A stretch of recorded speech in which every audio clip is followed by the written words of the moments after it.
2021년 9월 달에 우리 세 딸이 코로나에 확진된 적이 있습니다. 그때 이제 격리를 한 20며칠 격리를 하게 되었는데, 코로나 자가 격리 기간 중에 하나님께서 저에게 교회력과 성서 일과에 집중할 수 있는 시간을 주셔서 각 복음서를 중심으로 4년 동안 구약 전체 신구약 성서를 다 살펴볼 수 있는 주일 성서 일과를 만들 수 있도록 그렇게 하셨습니다.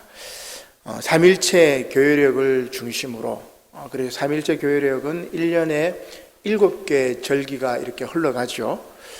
그래서 성자 예수님이 오시는 대림절, 그리고 성탄절, 그리고 주연절, 사순절, 그리고 부활절, 그 다음에 성령의 절기인 성령 강림절, 그 다음에 성부의 절기인 9월 첫 주부터 창조절, 그죠? 이게 3일체 교회력입니다. 7개 절기로 이제 돌아가고 있고, 그리고 3일체 교회력은 9월 첫 주 창조절기부터 하나님의 천지 창조로부터 교회력이 이제 시작이 됩니다. 근데 이제 3일체 교회력만 있는 것이 아니고 통상 축제력이라고, 최근에는 이제 RCL이라고 이야기를 하는데, 공동 개정 성서 전과라고 이야기를 합니다. 감리교나 이제 통합 쪽에서 쓰는데, 거기에는 기독론 중심으로 되어 있기 때문에 창조절기가 빠집니다. 그래서 6절기로 시작이 되고, 그리고 대림절부터 한 해가 이렇게 바뀌게 됩니다. 교회 해견 연도가 11월 말 12월 첫째 주부터 바뀌기 때문에 아마 이 이제 통상 축제력이나 RCL은 이제 많이 쓰기도 하지만, 저는 개인적으로 교회력은 3일째 하나님으로 이렇게 움직이는 게, 돌아가는 것이 좋지 않나, 이런 생각을 해보게 되고, 거기에 이제 사복음서를 중심으로 복음서에 나오는 예수님의 생애를 중심으로 서신서의 말씀, 구약의 말씀을 이렇게 맞추었던 것입니다. 지금도 생각하면은 아마 그때 엄청난 은혜가 아니었나, 저는 이제 그렇게 생각하는데, 이러한 CCL, 이제 최병학 목사의 그리스도론적 성서 전과, 처음에는 제가 이제 콤몬이라고 넣었다가 이게 왜 공동이 되느냐, 혼자 만든 거 아니냐, 그래서 제가 이제 콤몬을 빼고 그리스톨로직 해서 그리스도론적 이런 말을 넣어가지고 CCL 이렇게 이름을 이제 그렇게 만들었습니다. 발음하기도 좋은 것 같아요, CCL. 그래서 이 CCL에 따르면 창조절기부터 복음서가 나해인 마가복음으로 바뀌지만, 우리는 대림절부터 절기설교를 시작했죠. 그래서 대림절부터 절기설교를 시작해서 처음부터 이제 창조절기부터 시작된 것이 아니고 해견연도에 맞추다 보니까 대림절부터 시작이 되어서 오늘 본문부터 마가복음으로 변경이 됩니다. 나중에 제가 이제 책을 편집할 때는 창조절기를 제일 앞에 배치를 하기 때문에 상관은 없지만, 우리 교인들이 이제 성경을 쓸 때는 마가복음 대림절부터 이렇게 바뀌기 때문에 이렇게 마가복음부터 오늘부터 변경된다는 것을 생각하시면 될 것 같아요. 자, 이렇게 한 해 동안 마가복음을 중심으로, 또 주제는 평화의 예수님입니다. 마가복음 중심으로 평화의 예수님의 초점을 맞추어 구약과 서신서의 세 본문 말씀을 살펴보고자 합니다. 물론 여기서 서신서에는 사도행전과 요한계시록의 말씀이 들어갑니다. 서신서가 교회에 주시는 말씀이라면 사도행전은 교회의 시작이고, 그리고 요한계시록은 교회의 위기에 관한 말씀이기 때문에 모두 교회에 관한 말씀, 그리고 교회의 시작은 성령 하나님이기 때문에 구약을 성부의 하나님, 복음서를 성자 예수님, 그리고 서신서의 말씀을 성령 하나님으로 보게 되면은 세 본문 말씀이 삼일체로 이렇게 직조되어 있다는 것을 잘 알 수가 있습니다. 특별히 이제 우리가 세 본문 말씀으로 성경 말씀을 읽고, 또 새벽 기도 때에도 우리가 묵상집은 한 본문으로 이렇게 쓰여 있지만, 제가 세 본문 말씀으로 이렇게 연결해 가지고 또 글을 써서 또 SNS에 페이스북에도 올리고, 또 우리 이제 단톡방에 톡으로도 이렇게 올리고 있는데, 이 세번문 말씀이 저는 너무나 은혜스럽고, 이렇게 하나님 말씀이 주어지는 것이 어떤 의미인지만 파악을 해도 한국 교회의 설교가 바뀌겠다라는 생각이 듭니다. 그래서 힘들고 어렵다고 생각을 하는데, 저는 오히려 자기 생각을 이야기하려고 하니까 말씀을 자꾸 이렇게 빠뜨리는데, 세번문 말씀을 깊이 묵상하고 이 말씀만 그대로 이렇게 전하면은 아주 잘 연결되어 있다는 생각이 듭니다. 그래서 제가 지난번에 이제 한신대학교 신학대학원에 이 세번문 설교, 교회력 설교에 관한 이제 특강을 했었을 때 한 학생이 이제 그런 이야기를 합니다. 그 세번문 설교는 이게 뭐 피겨 스케이팅으로 치면은 피겨 스케이팅 기술 가운데 트리플 악셀이 있습니다. 트리플은 이제 3이라는 의미인데 굉장히 이렇게 공중에서 팍 도는 거 있죠. 트리플 악셀이다 이런 이야기를 합니다. 근데 저는 이제 그걸 가만히 들어보면서 뭐라고 생각했냐면은 야구에 보면은 트리플 크라운이 있습니다. 트리플 크라운. 홈런과 타점과 타율 이 세 부분에서 1위가 트리플 크라운이라고 이야기를 하는데, 세번문 설교가 바로 이 트리플 크라운이나 트리플 악셀이라고 볼 수가 있죠. 한 번문 설교가 평면적이라면 세번문 설교는 입체적이기 때문에 그렇습니다. 물론 이제 주일 오후 찬양 예배나 수요 성경 공부 때 혹은 헌신 예배 때는 한 번문 설교를 하게 됩니다. 사실 한 번문 설교는 강해 설교, 우리 느헤미야가 지금 강해 설교로 우리가 주일 오후에 그렇게 하죠. 혹은 주석 설교, 본문 설교, 제목 설교. 우리 수요일은 기독교의 주요 키워드를 공부하기 때문에 제목 설교라고 할 수 있습니다. 혹은 주제 설교라고 할 수가 있겠죠. 자, 이렇게 진행이 됩니다. 장점은, 한 번문 설교의 장점은 요점을 잡아서 집중적으로 설교를 할 수가 있고, 선택된 본문을 깊이 묵상하고 그 특징을 도출할 수 있기 때문에 장점이 있습니다. 특히 이제 목회자들의 특성과 철학, 신학적 입장과 강조할 부분을 효과적으로 또 집중적으로 체계를 세워갈 수 있기 때문에 한 본문 설교가 지금 한국교회 설교의 대부분의 목회자들이 그렇게 하는 거죠. 교회의 필요에 따라서 그 본문들을 선택해가지고 그 본문들을 집중적으로 이야기를 합니다.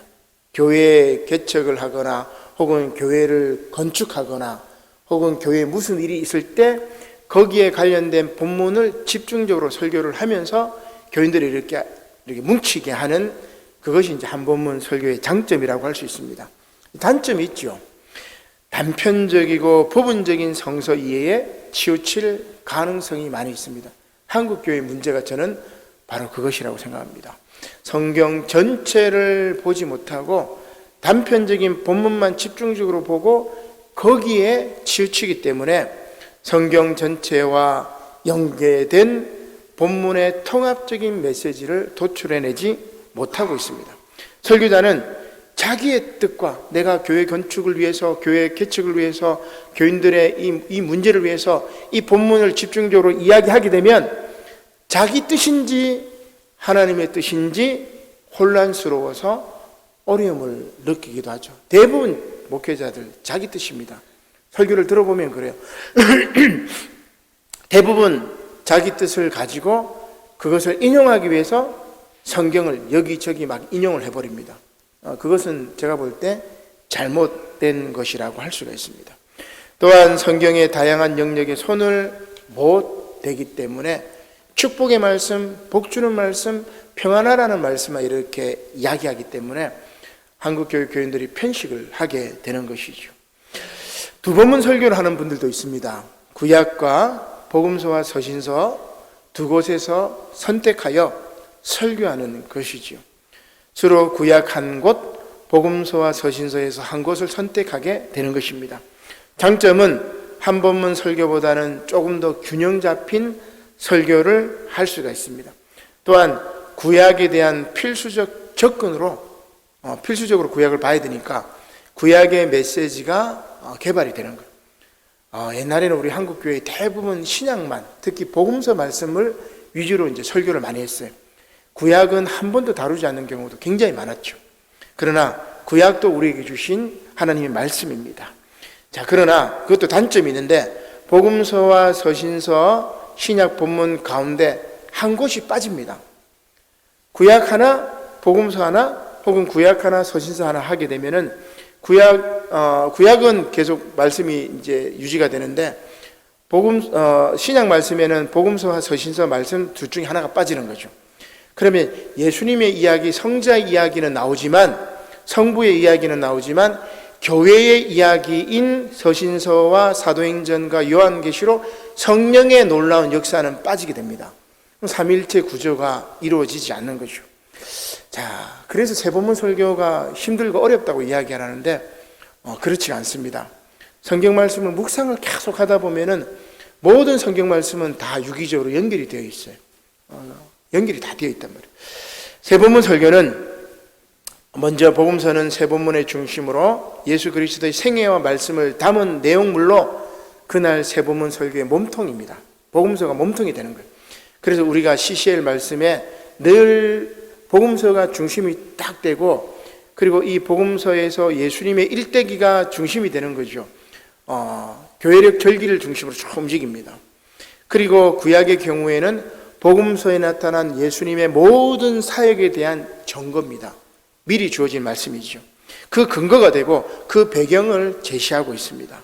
서신서의 경우에도 신약의 내용으로서 예수 그리스도가 행하신 모든 사역의 일체를 사도들이 현장 교회에 전하고 가르치면서 나타난 재반 반응에 관련된 말씀, 곧 성령의 놀라운 역사라고 할 수가 있습니다.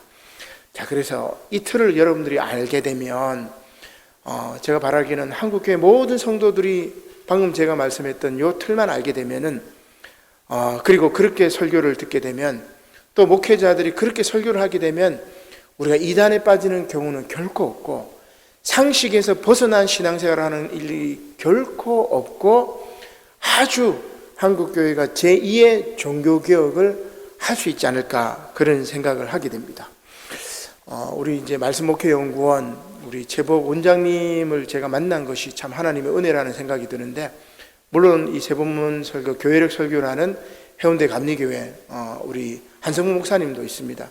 그 두 분을 만나서 제가 이제 7년 전부터 교회력 설교를 하고 세본문 설교를 이렇게 하고, 참 우리 교회가 이 세본문 설교 어려운 내용들이지만 받아주셔가지고 참 저도 비전을 깨닫게 됐고 사명을 깨닫게 되었고, 또 여러분들도 힘들지만 이 길을 함께 따라와 주는 것이 얼마나 감사한지 얼마나 감사한지요. 특별히 이제 최복 목사님이 이런 이야기를 합니다. 세본문 말씀에 대해서 구약이 복음서의 좌측 날개라면 신약의 서신서는 우측 날개와 같다고 할 수 있다. 이제 복음서는 이제 몸통이라고 할 수 있죠. 그래서 세본문 설교는 언제나 예수님의 존재와 말씀과 사역을 중심으로 그 근거와 배경을 구약 본문이 담아내고 있고, 동시에 주님이 제공하신 교훈과 삶을 현장 교회가 어떻게 전하고 실행하고 있었는지를 서신서 본문들이 구체적이며 입체적으로 보여준다. 근데 이게 삼위일체로 보면은 성자 예수님이 중심에 있고, 이 성자 예수님을 예비하신 성부 예수님의 구약이 있고, 그리고 성령 하나님의 놀라운 교회 역사가 오른쪽에 있는 겁니다.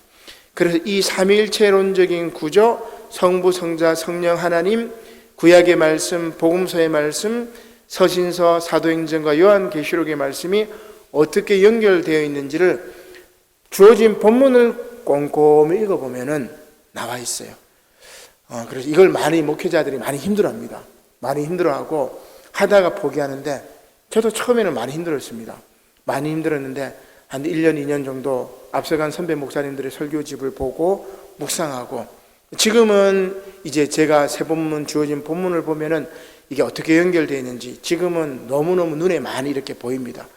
그래서 제가 가지고 있는 이 노하우를 우리 교단의 후배 목회자들이든 또 우리 한국교회 목회자들에게 전해야 되겠다. 글로 쓰고 설교집으로 내고 또 이렇게 또 우리 동영상으로 녹음이 되기 때문에 이렇게 녹음해서 많은 분들에게 전하려고 합니다.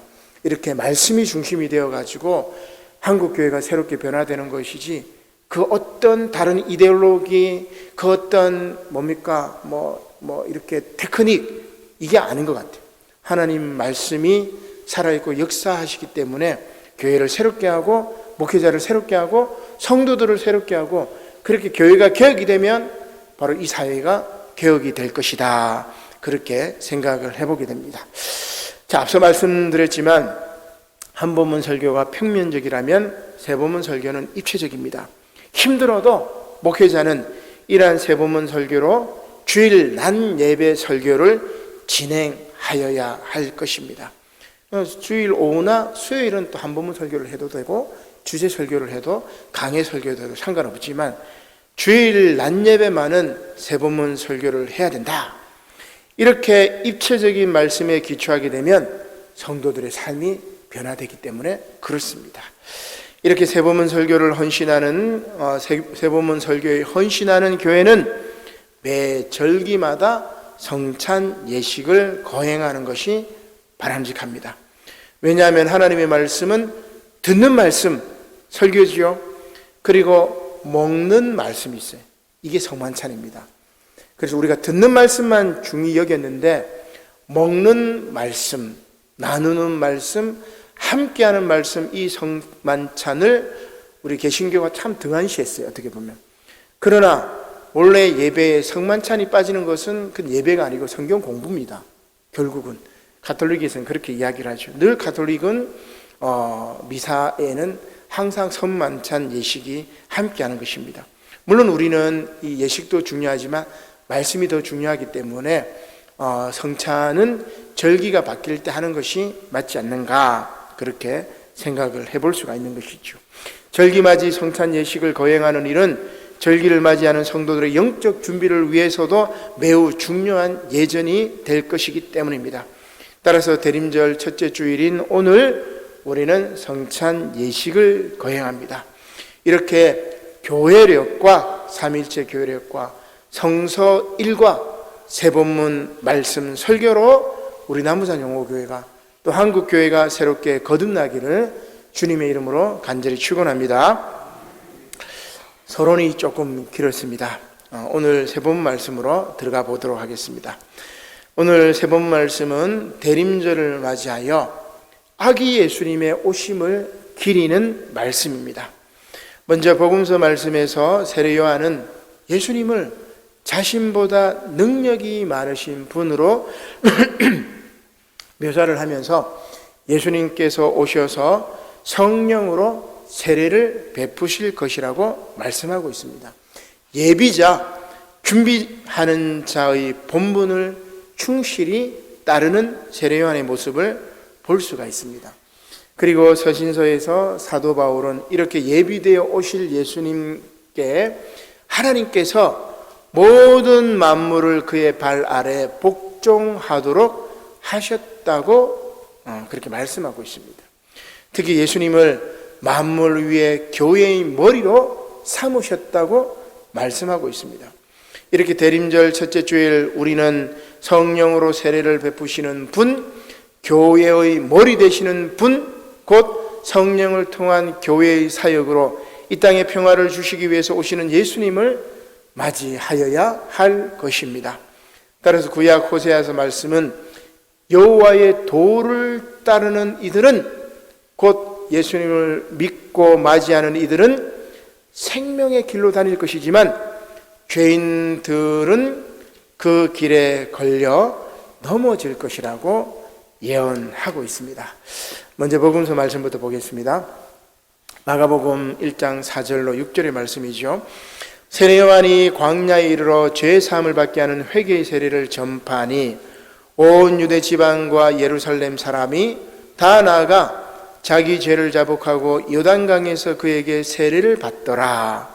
요한은 낙타털 옷을 입고 허리에 가죽띠를 띠고 메뚜기와 석청을 먹더라. 아멘.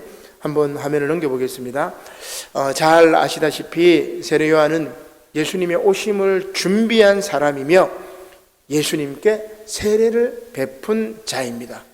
태어날 때 예수님처럼 천사로부터 태어날 것을 미리 예고받았으며 잉태될 때 이미 하나님 보시기에 큰 인물이 될 것이라고 예정된 인물이었습니다. 특히 많은 이스라엘 백성을 하나님께로 돌아오게 할 것이며 사람들로 하여금 메시아를 맞이할 준비를 시킬 것이라는 사명을 받은 사람이었습니다. 낙타털 옷을 입고 허리에 가죽띠를 띤 요한이 요단강에서 온 유대 지방과 예루살렘 사람들에게 회개를 선포하고 세례를 베풀었습니다. 요한은 이렇게 외칩니다. 마가복음 1장 7절의 말씀이죠. 그가 전파하여 이르되 나보다 능력 많으신 이가 내 뒤에 오시나니 나는 굽혀 그의 신발끈을 풀기도 감당하지 못하겠노라. 나는 너희에게 물로 세례를 베풀었거니와 그는 너희에게 성령으로 세례를 베풀 것이라. 그렇게 이야기합니다. 요한은 이렇게 준비하는 자, 예비하는 자의 사명을 잘 감당합니다. 자신은 물로 세례를 베풀 것이지만 오실 메시아, 즉 예수님은 성령으로 세례를 베푸실 것이라고 선포하는 것입니다. 이렇게 성령으로 세례를 베푸실 분이 바로 성령으로 세례를 베푸실 분이 오시는 날이 바로 대림절인 것입니다. 잘 아시겠지만 대림 4주간에는 순서대로 4개의 초를 이렇게 켭니다. 한 개씩 이렇게 켜는 거죠. 숫자 4의 의미는 그리스도의 빛은 동서남북 4방향으로 곧 세상의 모든 것을 비추는 것을 의미합니다. 특히 이제 성탄절이 가까워질수록 초의 색깔이 점점 이렇게 밝게 빛납니다. 아주 진한 초록색이었다가 이제 연한 초록색으로 바뀌고 성탄절에 이제 흰초를 이렇게 밝히게 되는 거죠. 이것은 아기 예수께서 가까이 오고 계신다는 의미입니다. 또한 촛불로 상징되는 우리의 기도가 촛불을 이제 불이 이제 거스름이 위로 올라가니까 우리의 기도가 하늘까지 올라가서 대림절을 보내는 동안 우리의 죄가 점점 씻겨져 깨끗해진다는 것을 의미하기도 합니다. 오늘 밝히는 대림절 첫째 주일 초는 예언자의 초라고 불립니다. 구약 성경의 예언자들, 특히 이사야 선지자는 메시아께서 오시기를 희망하면서 간절히 기다렸습니다. 따라서 대림절 첫째 주 초를 예언자의 초라고 부르면서 진한 보라색 초를 밝히는 것입니다. 오늘 세례 요한의 음성을 듣고 지난 시간을 돌아보고 진정한 회개를 통하여 아기 예수님을 맞이하여야 할 것입니다. 그렇다면 이렇게 요한이 예비한 성령으로 세례를 베푸시는 예수님은 어떤 분이신가? 사도 바울에 의하면 만물이 그의 발 아래 복종이 되며 만물 위에 교회의 머리가 되신 분이라고 이야기를 하고 있습니다. 선신서 말씀이 참 어려운데 바로 그 얘기를 하고 있죠. 말씀이 어렵기 때문에 공동 번역으로 보겠습니다. 우리 한번 넘겨보면은 뒷부분 말씀을 먼저 읽겠습니다. 에베소서 1장 20절의 말씀인데 우리 같이 한번 읽어볼까요? 시작. 하나님께서는 그 능력을 떨치시어 그리스도를 죽은 자들 가운데서 다시 살려내시고 하늘나라에 불러 올리셔서 당신의 오른편에 앉히시고 권세와 세력과 능력과 주권의 여러 천신들을 지배하게 하시고 또 현세와 내세의 모든 권력자들 위에 올려놓으셨습니다. 하나님께서는 만물을 넘기세요. 그리스도의 발 아래 복종시키셨으며 그분을 교회의 머리로 삼으셔서 모든 것을 지배하게 하셨습니다. 교회는 그리스도의 몸이며 만물을 완성하시는 분의 계획이 그 안에서 완전히 이루어집니다. 자, 아멘. 공동번역으로 좀 읽으면 조금 여러분들이 이렇게 쉬울 것 같긴 한데, 에베소서는 세상 끝날까지 모든 성도의 신앙생활의 중심이 되는 교회를 설립하신 하나님의 목적과 그리스도를 중심으로 하는 성도들의 유기적 공동체로서 교회의 본질에 관한 신학적인 원리를 설명하는 말씀입니다. 교회론이죠. 굉장히 이제 어렵다라고 할 수가 있는데, 특별히 이제 교회 성도들 간의 온전한 일치와 연합, 그리고 성도 개개인의 신앙생활과 관련된 실천적인 교훈을 이야기하고 있는 말씀입니다. 사도 바울이 이제 이 에베소서를 쓴 그 당시 배경은 이렇습니다. 여러분들이 잘 아시는 바와 같이 오순절날 성령 강림과 함께 초대교회가 태동이 되죠. 초대교회가 태동된 지 한 30여 년 정도가 이렇게 지났습니다. 아직 교회 조직이 갖추어지지 않은 상태에서 성도들은 교회관조차 제대로 가지고 있지 못했습니다. 뭐가 교회인지 제대로 이제 교회 개념이 없었단 말이에요. 그때 사도 바울은 에베소 교회뿐만 아니라 소아시아, 지금으로는 이제 터키 지역이죠. 그 소아시아 지역의 여러 교회들에게 올바른 교회관을 심어주고자 했습니다. 특히 교회 안에서 유대인 성도와 이방인 성도가 이렇게 다툼이 있었는데 서로 일치하여 화목한 가운데 신앙생활을 잘 하도록 교회의 본질에 관한 신학적 원리와 그에 입각한 교회 생활에 관한 제반 실천 사항들을 소개하고 있는 말씀입니다. 자, 그런데 이제 에베소 교회는 그걸 잘한 것 같아요. 그래서 사도 바울이 이제 칭찬을 합니다. 그래서 우리가 앞부분을 다시 이제 읽어야 되는데, 에베소서 1장 15절입니다. 우리 한글 넘겨봅시다. 자, 1장 15절 말씀.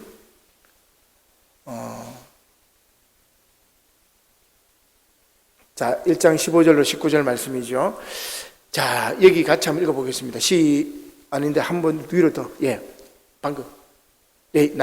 자, 시작. 나는 여러분이 주 예수를 충실히 믿으며 모든 성도들을 사랑한다는 소식을 듣고 기도할 때마다 언제나 여러분을 기억하며 하나님께 감사를 드리고 있습니다. 나는 우리 주 예수 그리스도의 하나님, 영광스러운 아버지께서 여러분에게 영적인 지혜와 통찰력을 내려주셔서 하나님을 참으로 알게 하시고 또 여러분의 마음의 눈을 밝혀주셔서 하나님의 백성이 된 여러분이 무엇을 바랄 것인지 또 성도들과 함께 여러분이 물려받은 축복이 얼마나 놀랍고 큰 것인지를 알게 하여 주시기 바랍니다. 그리고 우리 믿는 사람들 속에서 강한 힘으로 활동하시는 하나님의 능력이 얼마나 위대한지를 여러분에게 알게 하여 주시기를 빕니다. 아멘. 자, 이렇게 강한 힘으로 활동하시는 하나님은 참 사랑과 위로와 긍휼로 교회의 머리 되시는 그리스도를 통해서 모든 것을 완전히 이룰 것이다, 이 말씀이죠. 만물을 충만하게 하신다는 말씀이 바로 그 말씀입니다. 그래서 개역 개정이 좀 어렵게 되어 있는데 오늘 공동 번역은 아주 쉽게 이렇게 잘 번역이 되어 있는 것 같아요. 그리스도를 통해서 모든 것을 완전히 이루실 것이다. 교회를 통해서, 교회의 머리 되신 그리스도께서 교회를 통해서 모든 만물을 완전하게 완성하게 될 것이다, 그 말씀이죠. 이것을 여호와의 만물 충만 곧 완성하시는 일을 따르는 사람들을 이렇게 여호와의 만물 충만 그리고 완성하시는 일을 따르는 사람들을 우리는 누구라고 부르냐면은 여호와의 도를 따르는 이들, 그리고 도를 전하는 이들, 전도사, 그죠? 뭐 이렇게 이야기를 하는 것이죠. 그래서 호세아서는 여호와의 도를 따르는 이들을 소개하고 있는 것입니다. 이들은 다시 말하면 아기 예수님을 믿고 맞이하는 이들입니다. 결국 이러한 사람들은 생명의 길로 다닐 것이지만 반대로 아기 예수님을 맞이하지 않는 이들은 호세아에 의하면 우상 숭배하는 죄인들은 생명의 길에서 걸려 넘어질 것이라고 예언하고 있습니다. 우리 호세아서 말씀을 보겠습니다. 사진 한번 넘기면은 호세아 그림이 나오죠. 코디 밀러의 작품인 호세아와 고멜인데 다른 작품들하고 조금 이렇게 다른 작품이긴 합니다. 자, 호세아서 14장 8절에 나오지 않습니다. 그림만 놔두세요. 에브라임의 말이 내가 다시 우상과 무슨 상관이 있으리요 할지라. 내가 그를 돌아보아 대답하기를 나는 푸른 잣나무 같으니 내가 나로 말미암아 열매를 얻으리라 하리라. 누가 지혜가 있어 이런 일을 깨달으며 누가 총명이 있어 이런 일을 알겠느냐. 여호와의 도는 정직하니 의인은 그 길로 다니거니와 그러나 죄인은 그 길에 걸려 넘어지리라고 이야기합니다. 정직한 하나님의 생명의 길로 다니는 의인은 구원을 얻을 것이지만 죄인은 그 길에 걸려서 넘어진다는 말씀입니다. 에브라임이 그렇습니다. 우상숭배의 죄악된 길에서 하나님께서 예비하신 생명의 길로 나오겠다는 말씀입니다. 잘 아시겠지만 에브라임은 북왕국 이스라엘을 뜻합니다. 호세아는 북왕국 이스라엘의 예언자죠. 말씀의 배경은 이렇습니다. 북이스라엘이 당시 외적으로는 번영과 성장을 누리고 있었지만 내적으로는 도덕적인 부패와 영적인 간음이 만연했습니다. 따라서 호세아 선지자는 하나님께서 자기 백성들의 죄를 싫어하시며 심판은 확실하다는 것, 하나님의 신실한 사랑은 변함이 없다는 것을 이야기하고 있습니다. 그래서 호세아서가 의의 길을 택해라, 죄의 길을 택하지 말고 그 가운데 선택하라. 이것을 호세아는 가늠한 아내 고멜을 통해서, 그 고멜과의 관계를 통해서 잘 보여주고 있습니다. 고멜의 간음 행위는 곧 이스라엘의 죄와 같다. 고멜의 타락은 이스라엘의 심판과 같다. 그리고 호세아의 이 고멜을 구하는 것은 이스라엘의 회복이라고 이야기를 할 수가 있습니다. 이 코디 밀러의 그림이 잘 그려져 있죠. 색으로 잘 이렇게 대조를 하고 있습니다. 왼편 호세아, 그리고 오른편에 있는 그 타락, 해골도 보입니다. 밑에 보면 밝고 검은색으로 딱 대조하고 그 중간에 고멜을 막 어깨를 끄집어 당기고 있고, 호세아는 또 고멜을 끄집어 당기고 있고, 여기서 제대로 선택하라는 거예요. 의의 길로 갈 것이냐 악의 길로 갈 것이냐. 고멜을 구하듯이 하나님이 악의 길로 가고 있는 이스라엘을 다 이렇게 구하고 있는 것이지요. 그래서 호세아서는 결론으로 이렇게 얘기합니다. 은혜와 자비와 긍휼이 풍성한 하신 하나님께 속히 회개하고 돌아오라. 고멜이 지금 고개에 이렇게 꺾여 있는데 어떻게 보면 회개하는 거죠. 회개하고 돌아오라. 고개가 만약에 여러분 보시기에 오른쪽으로 꺾여 있으면은 아마 이제 죄악된 길, 저 길로 가겠죠. 회개하고 돌아와라. 저 밝은 빛으로 돌아와라. 의의 길로 돌아오라. 생명의 길로 돌아오라. 그렇게 회개를 촉구하면서 호세아가 끝납니다. 이것은 참 사랑과 위로와 긍휼은 오직 하나님 안에만 있다는 것을 보여주는 거죠. 다시 이제 앞부분 말씀 돌아가면 호세아서 14장 4절부터 우리 개역 개정이니까 여러분 성경을 보면 됩니다. 내가 그들의 반역을 고치고 기쁘게 그들을 사랑하리니 나의 진노가 그에게서 떠났음이니라. 내가 이스라엘에게 이슬과 같으리니, 하나님이 이스라엘에게 이슬과 같다는 말입니다. 그가 백합꽃같이 피겠고 레바논 백향목같이 뿌리가 박힐 것이라. 그의 가시는 퍼지며 그의 아름다움은 감람나무와 같고 그의 향기는 레바논 백향목 같으리니 그 그늘 아래에 거주하는 자가 돌아올지라. 하나님의 그늘 아래에 돌아가면 저 맑은 하늘 아래에서 꽃을 피우고 그리고 열매를 맺고 풍성하게 자랄 것이라는 거예요. 그러나 하나님 품 안에 돌아오지 않으면 저 오른쪽 그림과 같이 해골바가지, 저 사망의 음침한 골짜기로 다니게 될 것이라는 것을 코디 밀러가 그림으로 너무나 잘 그려주고 있는 것입니다. 마지막 이제 7절 9절에 보니까 이렇게 되어 있죠. 그들은 곡식같이 풍성할 것이며 포도나무 같이 꽃이 필 것이며 그 향기는 레바논의 포도주같이 되리라. 지금 고멜의 길로 갔지만, 지금 죄악된 길로 갔지만 너희가 회개하고 돌아오면 회개의 세례를 베푸는 세례 요한의 음성을 듣고 하나님께로 돌아오면 예수님께서 성령 세례를 주셔서 너희를 새롭게 할 것이다. 그 이야기. 고멜과 같이 회개하고 하나님께로 돌아오라. 그러면 모든 만물을 충만하게 하시는 그리스도 예수께서 너희와 함께 새로운 세상을 만들 것이다. 그 말입니다.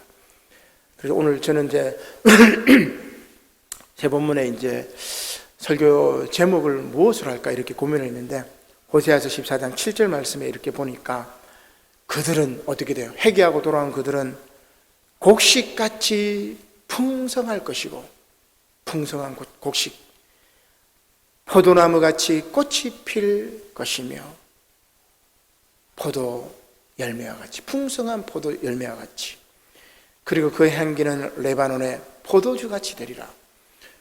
거기까지 쓰려고 너무 이제 길어가지고 제가 대림 첫 주 풍성한 곡식같이 만발한 포도꽃같이 이렇게 제목을 지었던 것입니다. 사랑하는 성도 여러분, 예수님은 이렇게 평화를 주시기 위해 이 땅에 오셨습니다. 믿지 않는 이들의 반역을 고치고, 지금 고멜이 저 믿지 않는 이 사탄 마귀의 꾀임에 빠져서 그릇된 길로 갔지만 하나님께서 그들의 반역을 고치시고 사랑하시어서 다시는 진노하지 않겠다고 말씀하고 있는 겁니다. 그리고 풍성한 곡식과 같이 또한 꽃이 만발한 포도나무와 같이 복을 주시겠다고 말씀하고 있습니다. 이런 아기 예수님을 맞이하시는 대림절 첫째 주일이 되시기를 주님의 이름으로 간절히 축원합니다. 아멘. 고마우신 하나님, 감사를 드립니다. 예언자들의 초를 밝히는 오늘 대림 첫째 주, 주님 이 땅에 다시 오시어서 회개하고 돌아오는 영혼들에게 풍성한 곡식같이 만발한 포도꽃같이 복을 허락하여 주시옵소서. 감사를 드리며 예수님의 이름으로 기도드립니다. 아멘.